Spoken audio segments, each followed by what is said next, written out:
Ladies and gentlemen, welcome back to another episode of Natty News Daily Weekly, my segment that has probably got to figure out a new name since I'm certainly not keeping up with weekly basis now that I'm on prep and things are getting a little bit crazy and I'm getting tired. So if I look tired, I am tired. This episode, we're going to be covering a couple different athletes that you may or may not have seen, athletes from a vast array of federations and localities, and that's the way we like it, right? So we want to showcase just some of the great physiques that keep popping up, especially as shows are starting to take place, things are heating up. And some of these guys are still like 20 weeks out and looking nuts. I mean, you can see kind of the background there, some of the people I might be highlighting, or some of the random things I've just saved to look at. Family vacations, chicken nuggets, all sorts of random stuff. Anyway, we're going to get into some athlete profiles, and then we're going to cover one of the bigger stories that's been dropped by Lane Norton and shared by quite literally everybody. We might have a little bit of insider knowledge on it, and we might be covering it more in detail on the full podcast coming up. So stay tuned. Let's jump right into it. So, Max Ross, local guy, Northeast, just won his OCB Pro card as a 19-year-old. Now, he's been trying for a pro card for a couple years. However, he does not look like the normal 19-year-old, right? I think we can all safely assume that. This was the post that first caught my eye, actually, before he turned pro. Um, Nuts, right? Like I love this more classic looking side tricep. This is the way I hit it with, the feet split and not in like a traditional side chest pose. Huge arms, crazy taper down, a lot of muscle density here, right? So, and you could argue, like, obviously, this was a while ago. This post was March 31st. He's now since competed and he's got leaner, but at this point in time, you could see, legs could use a little bit leaner, quads, glutes, that kind of thing. Upper bodies is there for sure. Of course, people are going to be doubting, right? What's the cycle? Are you 100% natural on gear? And that's really the whole purpose of this segment. I want to continue to just throw these physiques into people's faces until they come to realize that the small pool of what they understand to be possible is just that. It's such a small sample size, and the world contains these crazy, crazy genetics and crazy physiques that just keep popping up every year around the corner, right? No one was talking about Max Ross last year, friends, family, maybe a couple localities where he trains. But now the whole world can see this is possible. And physiques comparable to this is possible. And physiques that can beat this are possible, right? So that's Max. We can show his profile here real quick. You can see his competition photos where he actually won. If my internet's going to load, we'll X out. Here we go. So right here, OCB Spirit of America. Like he says, 3 years of nonstop bodybuilding, we did it. New OCB Pro at 19 years of age. And keep that in mind too, right? Like 19 years. He's only going to get more conditioned. He's only going to get more dense looking, right? If he continues with it, things are going to go well for him, right? So you can see some feathering. It's not the greatest photo. I'm excited to see some professional photos. Hopefully he ordered them, but the obliques, the abs, everything's super tight through there. And then by the time he competed, vastus lateralis is nice and striated there. VM's nice and striated. Good separation between all the quads there. So brought things up. Some nice glute striations coming through the side. I mean, it's a pretty solid physique top to bottom, right? Not too much to say about it there.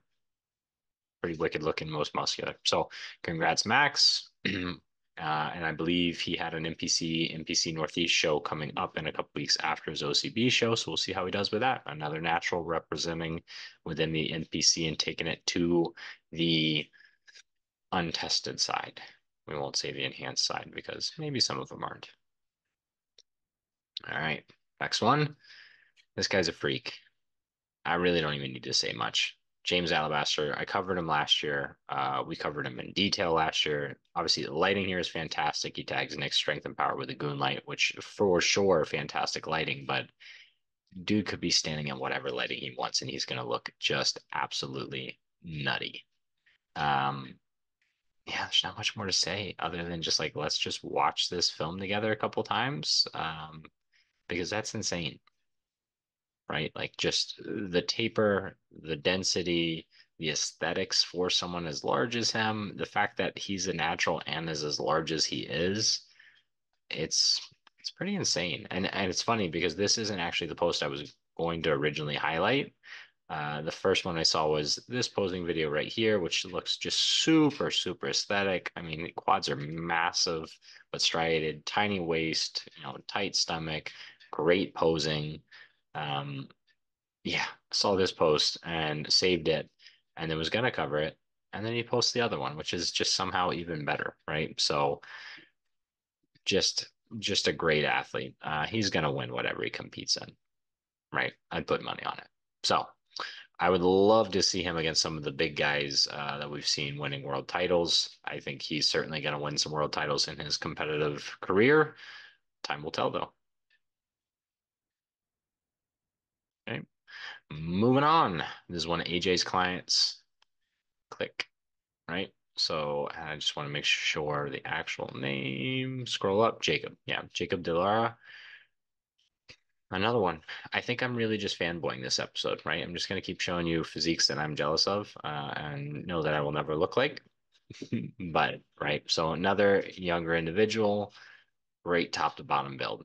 22 weeks out, right, and already seeing striations across the delts, tight through the obliques. You can see some kind of separation through the serratus there. Obviously, the quads are lightly separated and will be fully dialed in, I'm sure, in 20 weeks, especially being coached by AJ, right? Like, not gonna miss. Interesting to see like 10K per day there, 3 times a week cardio, 30 minutes, right? So very low on the cardio, all things considered, with plenty of time to get even leaner. So this is the trend we're seeing in the natural bodybuilding, right?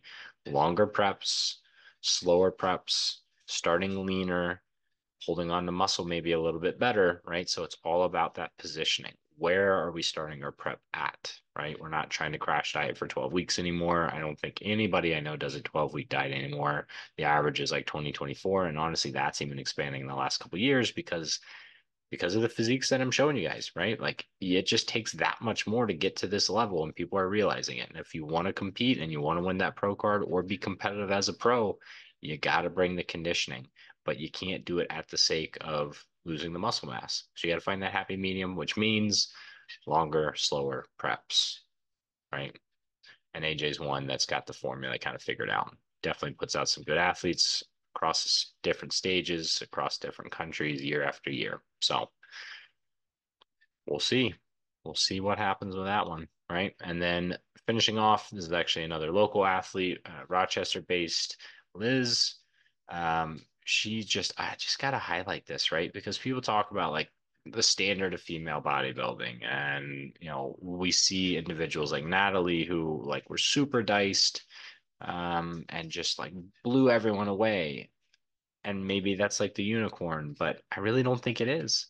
I think the women's bodybuilding side is picking up. I think there's more and more athletes that can recreate that level of conditioning with maybe better taper, better proportions, things like that. And Liz is definitely one of them, right? So Liz is a Physique Pro with OCB. But honestly, she could compete in any of the more muscular female divisions and do pretty well, right? Physique, bodybuilding, maybe not figure as much just based on proportions. But I mean, you can see some of these, right? Like this one especially, love this. Obviously, good lighting at the Dragon's Lair, but fantastic detail through the delts. This is an off season, right? Or even just looking at this transformation that was posted above here or down below. Where is it? Here it is, right?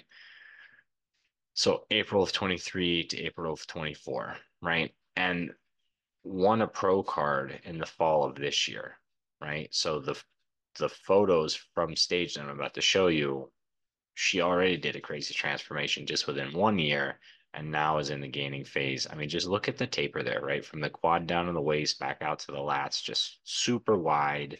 Um, and like I said, she gets diced for sure.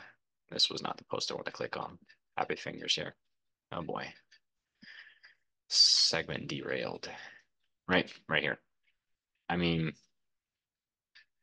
good conditioning for anybody, right? Especially on the female side where we see conditioning kind of lacking in some athletes, So yeah, she's going to be a top level pro. I'd like to see her compete, a couple different federations, test things out, win a couple titles. Congratulations, Liz. Yeah. And then, like I said, we're going to finish it out with a little bit of a news story. You guys are probably familiar with this post. WNBF posted it, Lane posted it, we posted it, everyone's posted it, right? New study shows former steroid users may retain long-term benefits of muscle mass even after stopping.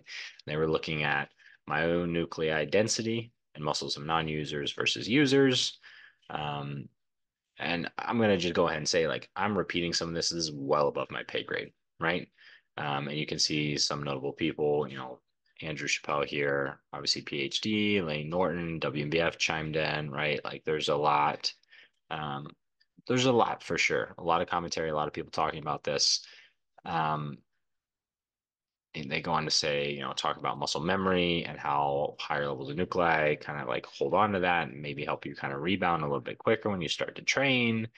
However, you know, WNBF, lots of individuals, pretty much everyone across the board in the natural world use this as evidence to say, like, we should have the most stringent guidelines possible, right? If they've ever used anything, they're now no longer natural. They should be banned from all federations, pretty much, was kind of the consensus statement. Like this one article proved it. First off, and I'm not going to argue for or against.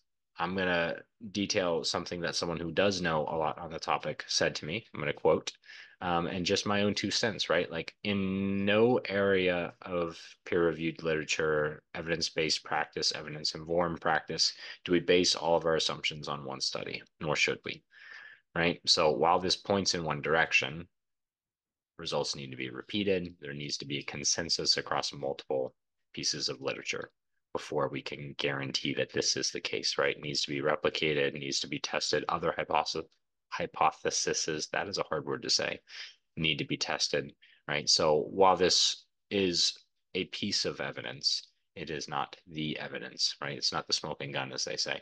So I hinted, I had some insider knowledge because this is not my area of expertise. I make people feel better, a little bit stronger, a little bit less painful. I don't deal with this kind of stuff. So Eric Helms, educated much more than I, says in response to the Natty News sharing the story of this post exactly, says maybe what you actually need to assess is muscle size, not whether or not nuclei are retained. Someone who used gear for a substantial enough period of time to retain higher levels of myonuclei who comes off is also probably experiencing suppressed testosterone levels. So maybe we shouldn't just look at one factor. We need to look at all factors and how they interact with each other, right? Just because there is a positive because of the prior use, maybe it doesn't override the negatives of the prior use, right? Because we know that prolonged use of and performance enhancing drugs will decrease your exogenous, production. So does the presence of myonuclei or more myonuclei negate the fact that you're no longer making your own testosterone and all your sex hormones, right? Maybe, maybe not. It hasn't been tested yet, so we don't know. That's the kind of point, right? Just like with any other study, just because one factor is affected, you don't know how the others are affected until you test for them. It goes on to say that retention of myonuclei is also not always observed and is probably dose and time dependent. So this study, and again, I haven't read the whole study. I intend to here soon. I don't know the length of time that they looked. I don't believe it was said in any of the slides. 4 years ago. So, and this could be, I could be stating that erroneously, but I'm just going to say 4 years because that's what I see right here, right? So at the 4 year mark, there is a difference in the number of myonuclei in a user versus a non-user, but we don't know at 5, at 6, at 7, at 8, at what point maybe there isn't, right? And maybe that's where the cutoff should be, but we don't know because it hasn't been tested. And that's the thing, right? So we can't extrapolate these results beyond what the results themselves say. And that's it. That's all I'm going to leave it at. Like I said, we will be getting an expert on the podcast to discuss this, someone who is well versed in the area and can actually speak on it and educate us and our viewers. Yeah. So if you guys like this segment, as always, give it a like, a comment, subscribe, a share. Let us know what you think the guidelines should be for natural. Is it lifetime natural? Is it 10 years natural? Is it 5 years natural? Is it 3 years natural with 3 attempts at becoming natural? What is it? Right. And if there's athletes you guys want us to see, tag us, share it across to us, send us a DM. We are more than happy to share. We just want to spread the word and support the athletes. So I will see you guys in the next one.